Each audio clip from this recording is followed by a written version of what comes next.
बच्चों, first year political science के first paper राजनीति विज्ञान के मूल आधार में व्यवहारवाद और उत्तर व्यवहारवाद का अध्ययन अपन ने किया, समझा। डेविड स्टर्न ने जिन सिद्धांतों का प्रतिपादन किया 20वीं शताब्दी में, वो अलग अलग एक प्रकार से सुधारवादी आंदोलन थे राजनीति विज्ञान में अध्ययन की दृष्टि से। और व्यवहारवाद का जो अध्ययन था उसमें और भी एक आलोचनात्मक समीक्षा के पश्चात व्यवहारवाद के प्रतिपादक डेविड स्टर्न ने स्वयं ही उसमें सुधार करते हुए 1969 में 1969 में उत्तर व्यवहार का प्रतिपादन किया और उसके विशिष्ट उद्देश्यों को इंगित किया और उस पर काफी बहस भी हुई। इनका अध्ययन अपन ने किया। अब उससे आगे बढ़ते हुए अपनी पहली इकाई के ही जो अगला टॉपिक है उसके ऊपर आएंगे अभी अपन, और वो है अंतः अनुशासनात्मक उपागम, अंतर विषयक पद्धति। राजनीति विज्ञान में अंतर विषयक पद्धति, अंतर विषयक पद्धति क्या है? जैसा कि नाम से ही स्पष्ट होता है, ये अंतर यानी कि सभी विषयों का एक प्रकार से आपस में सामंजस्य, समन्वय। तो राजनीति विज्ञान का अन्य विषयों के साथ, अन्य विषयों के सिद्धांतों के साथ, अन्य विषयों के निष्कर्षों के साथ, तथ्यों के साथ एक प्रकार से समन्वय, सामंजस्य, जिससे कि राजनीतिक अध्ययन का जो है वो निष्कर्ष ठीक से एक सामाजिक परिप्रेक्ष्य में निकल सके, अध्ययन सटीक हो सके। और इसलिए राजनीति विज्ञान के अंतर विषयक पद्धति, अंतः अनुशासनात्मक उपागम का महत्व है। मैं आपको फर्स्ट पेपर का ही अभी अध्ययन करवा रहा हूँ, क्योंकि कुल मिलाकर जो पहली इकाई है वो स्पष्ट होना चाहिए। और राजनीति विज्ञान का अर्थ क्षेत्र प्रकृति से लेकर, और इसी इकाई में जो अपना अंतिम टॉपिक है वो है अंतर विषयक पद्धति, अंतःनुशासनात्मक उपागम। ये जरूरी इसलिए भी है क्योंकि जैसे हम आगे देखेंगे तो कई सारे अपने टॉपिक्स इसी अंतः अनुशासनात्मक उपागम के कारण जो नए विषय, नए टॉपिक्स विकसित हुए, उनका अध्ययन अपने को जो अवधारणा वाली इकाई है, दूसरी इकाई, उसमें अपने को करना पड़ेगा। तो इसलिए ये समझना जरूरी है। जो अंतः अनुशासनात्मक उपागम है उसका कुल मिलाकर उद्देश्य ये है, जो मूल बात ये है कि देखिए, समाज एक केंद्रीय तत्व है और समाज में ही अनेक प्रकार के सामाजिक क्रियाओं के कारण अलग अलग विषय, समाजशास्त्र है, राजनीति शास्त्र है, अर्थशास्त्र है। तो क्योंकि इनका इन सब पर सामाजिक क्रियाओं का प्रभाव है, तो एक दूसरे से संबद्ध है। ये इनके इनके ऊपर एक दूसरे के निष्कर्षों और क्रियाओं का, क्रियाकलापों का प्रभाव पड़ता है। तो ये आपस में एक दूसरे से अलग नहीं है और इसलिए एक दूसरे से प्रभावित होने के कारण इनका आपस में सामंजस्य होना चाहिए। इनके सिद्धांतों के आपस में तालमेल होने चाहिए। इसलिए राजनीति विज्ञान में भी राजनीतिक विषयों का अध्ययन अन्य सामाजिक विज्ञानों के सहयोग, सहायता से करना चाहिए। ये कुल मिलाकर मूल बात है इसकी। हम सभी जानते हैं कि 19वीं शताब्दी के उत्तरार्ध तक राजनीति विज्ञान एक इंडिपेंडेंट विषय के रूप में नहीं था, बल्कि वो एक बृहद सामाजिक विज्ञान का विषय था, है ना। और इसलिए ये राजनीति विज्ञान जो है वो हम किसी अन्य सामाजिक विज्ञानों से पृथक नहीं हो सकता।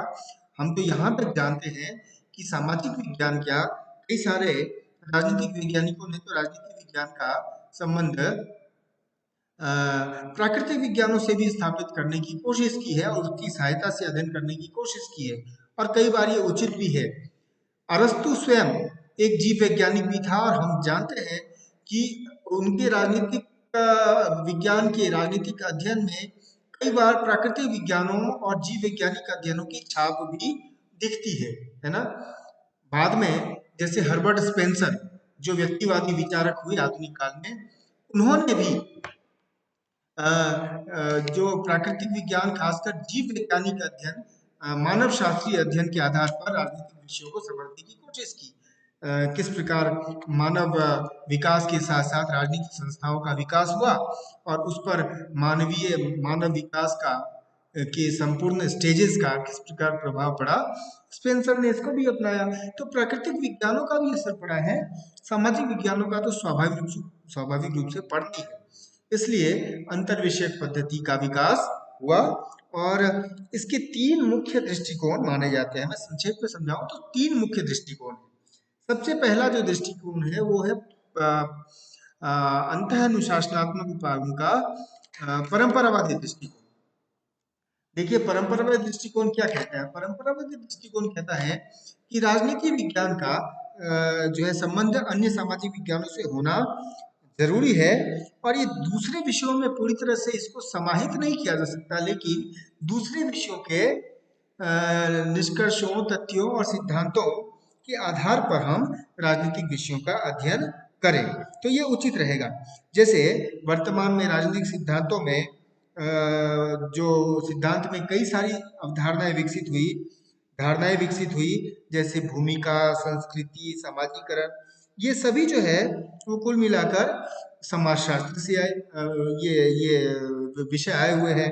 तो इसके आधार पर राजनीतिक विषय का व्याप बढ़ा है, इसका एक प्रकार से बहुत प्रभाव बढ़ा है।